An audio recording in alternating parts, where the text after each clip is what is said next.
The full story, so far as deciphered, will shortly appear in an official bulletin of Miskatonic University.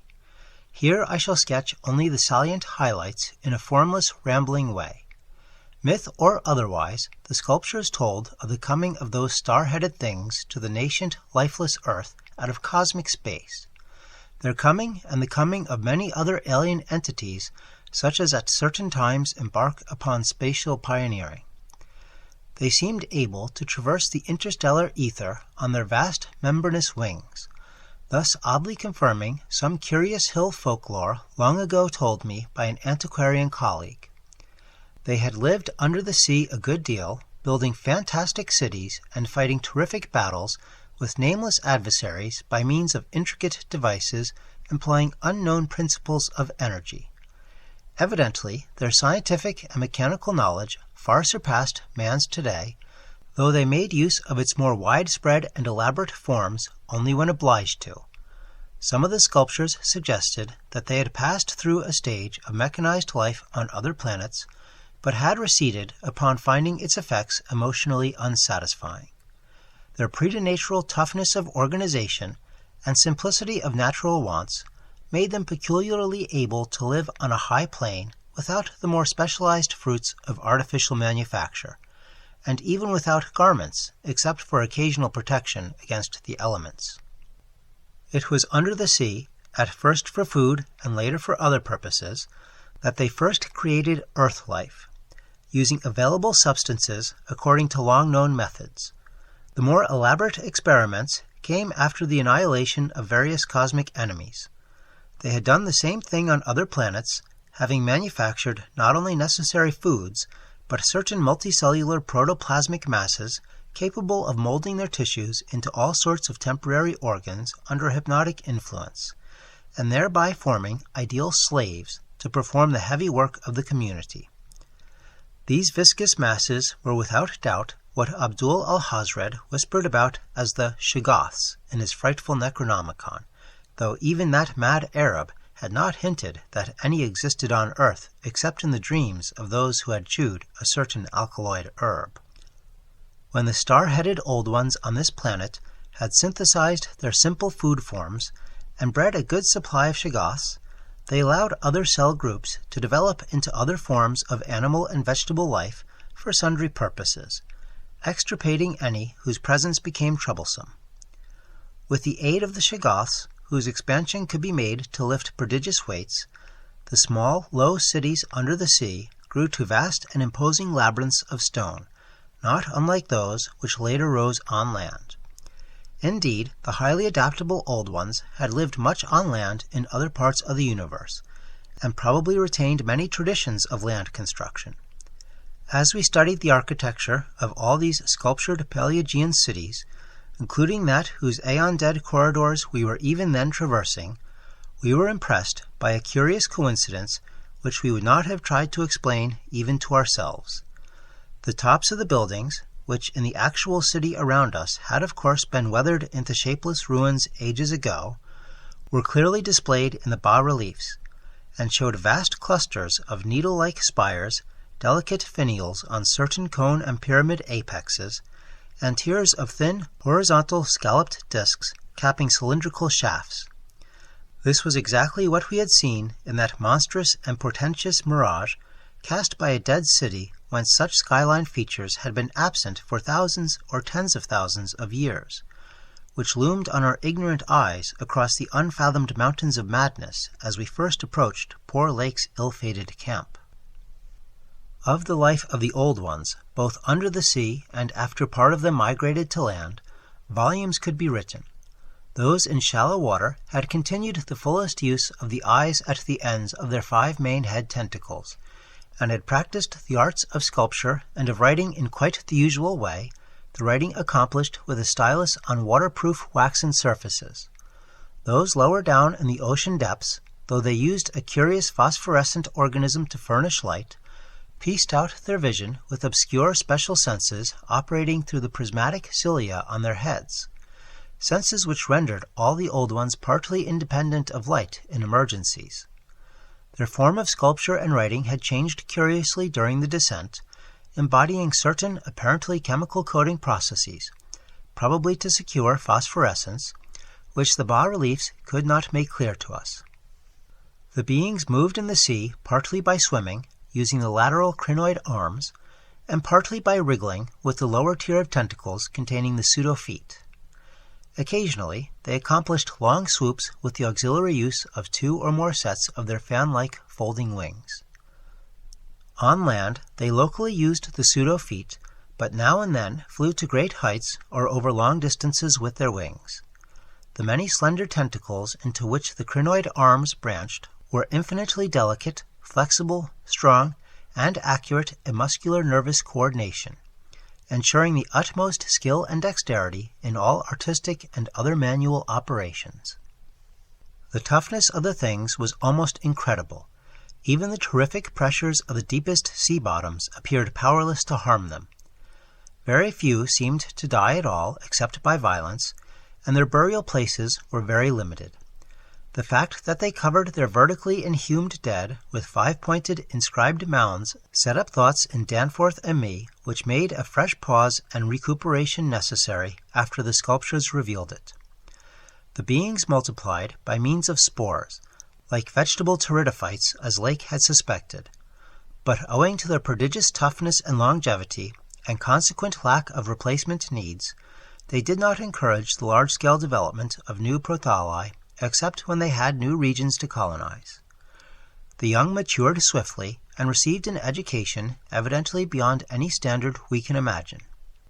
The prevailing intellectual and aesthetic life was highly evolved and produced a tenaciously enduring set of customs and institutions which I shall describe more fully in my coming monograph. These varied slightly according to sea or land residence, but had the same foundations and essentials. Though able, like vegetables, to derive nourishment from inorganic substances, they vastly preferred organic and especially animal food. They ate uncooked marine life under the sea, but cooked their viands on land. They hunted game and raised meat herds, slaughtering with sharp weapons whose odd marks on certain fossil bones our expedition had noted. They resisted all ordinary temperatures marvelously, and in their natural state could live in water down to freezing.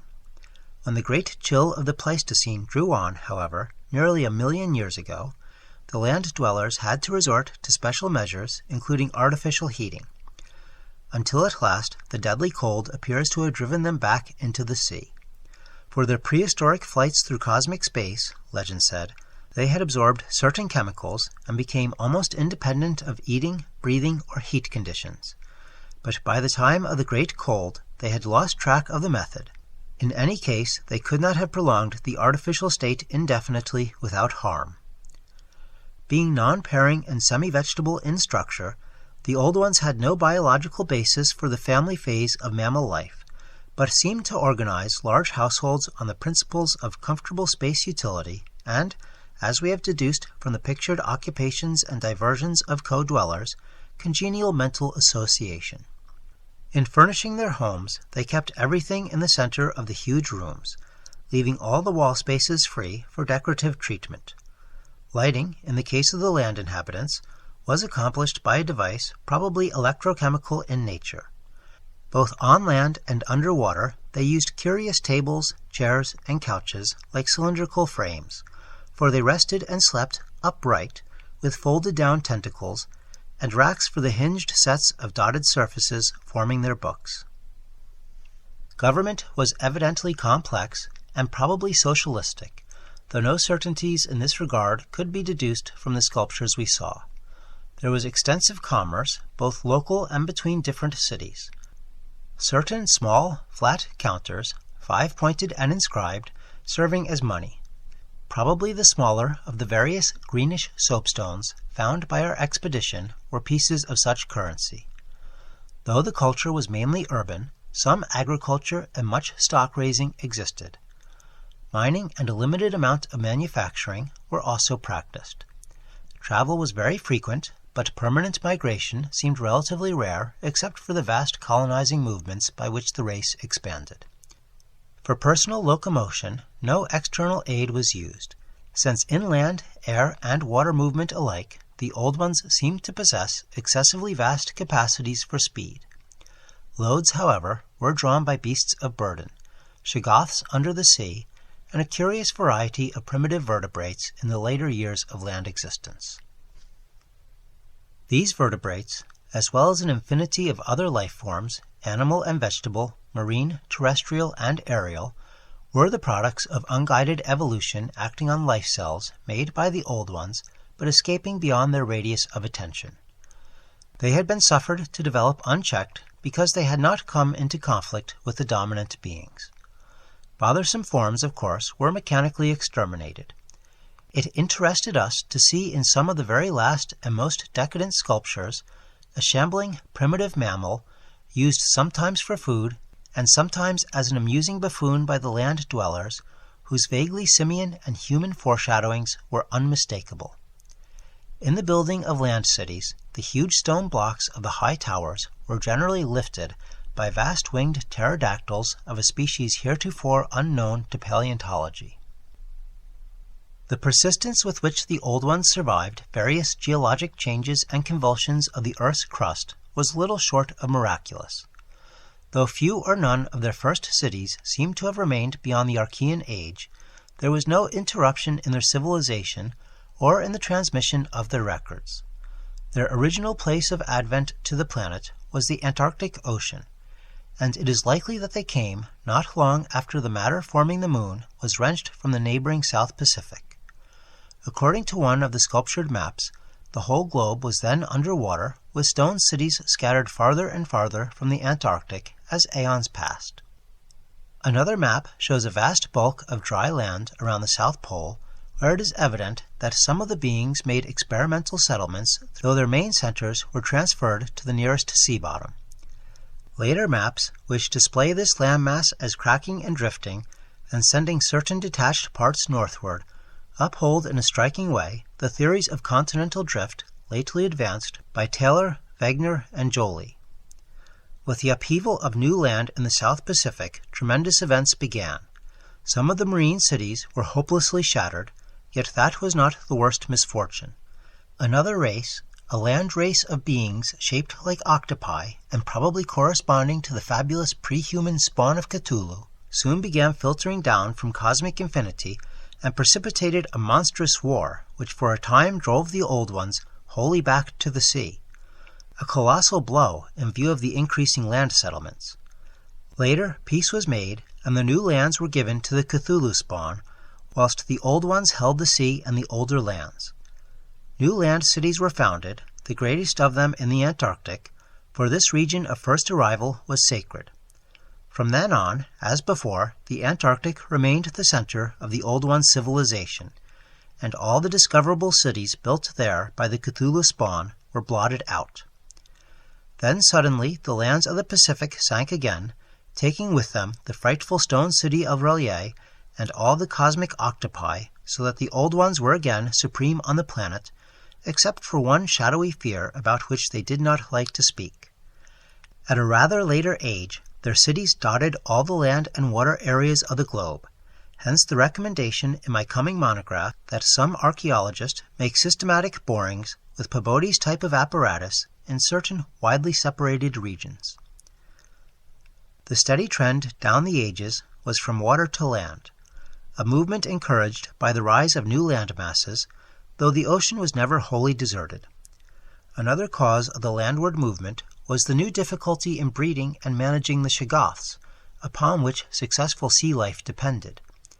With the march of time, as the sculptures sadly confessed, the art of creating new life from inorganic matter had been lost, so that the Old Ones had to depend on the molding of forms already in existence. On land, the great reptiles proved highly tractable, but the shoggoths of the sea, reproducing by fission and acquiring a dangerous degree of accidental intelligence, presented for a time a formidable problem. They had always been controlled through the hypnotic suggestion of the Old Ones, and had modeled their tough plasticity into various useful temporary limbs and organs. But now their self-modeling powers were sometimes exercised independently, and in various imitative forms implanted by past suggestion. They had, it seems, developed a semi-stable brain whose separate and occasionally stubborn volition echoed the will of the old ones without always obeying it. Sculptured images of these Shoggoths filled Danforth and me with horror and loathing.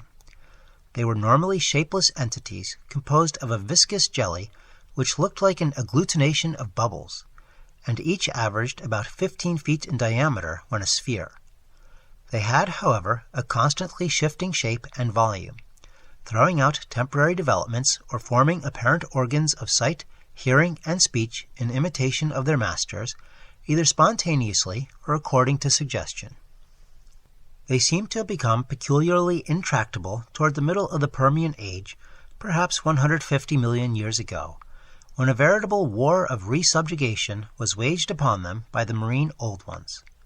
Pictures of this war, and of the headless, slime-coated fashion in which the Shoggoths typically left their slain victims, held a marvelously fearsome quality despite the intervening abyss of untold ages.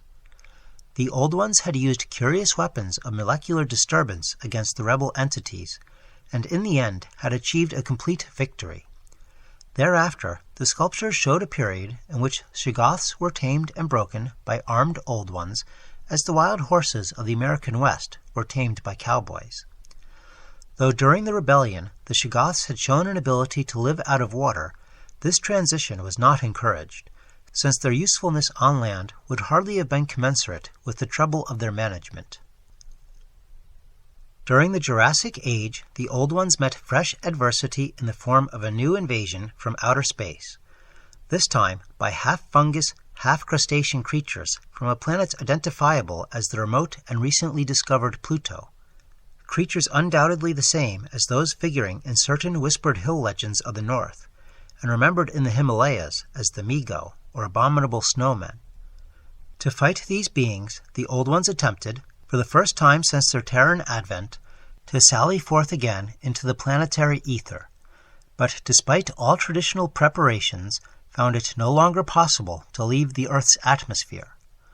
Whatever the old secret of interstellar travel had been, it was now definitely lost to the race.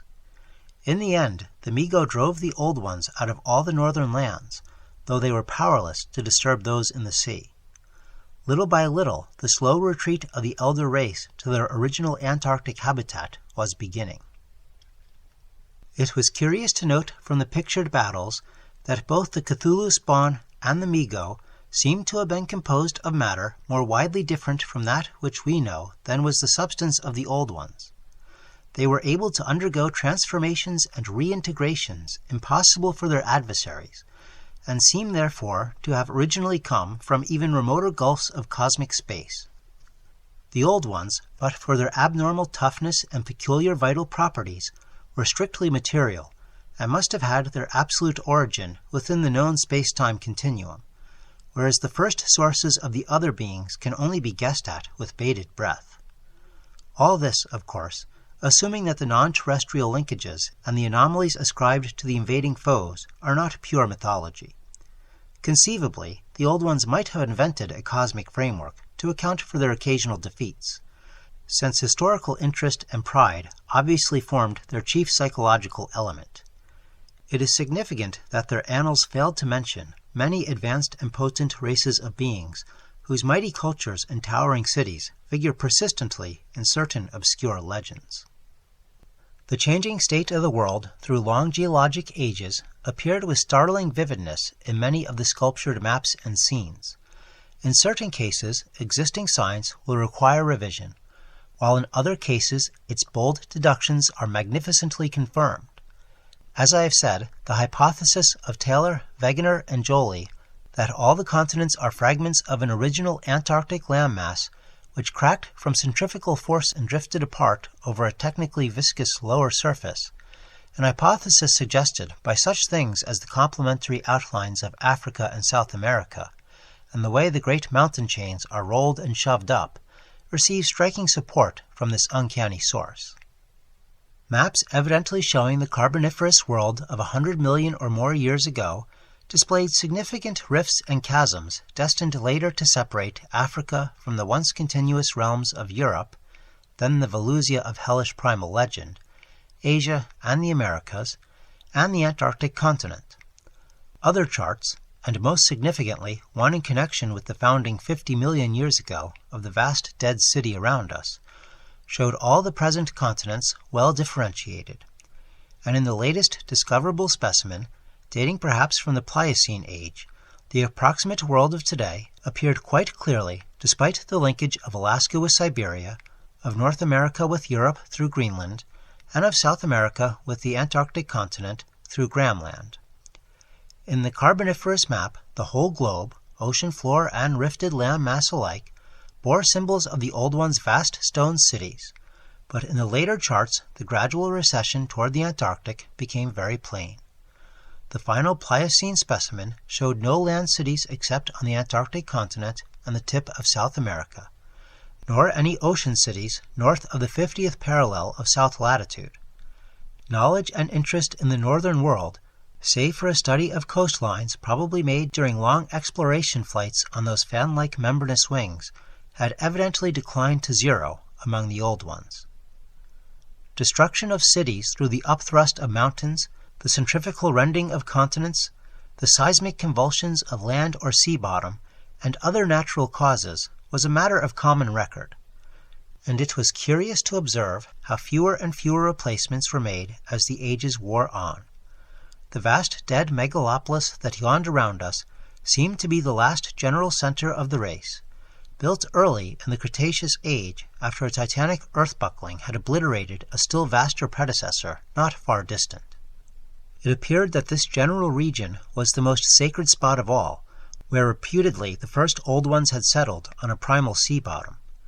In the new city, many of whose features we could recognize in the sculptures, but which stretched fully 100 miles along the mountain range in each direction beyond the farthest limits of our aerial survey, there were reputed to be preserved certain sacred stones forming part of the first sea-bottom city, which were thrust up to light after long epochs in the course of the general crumpling of strata.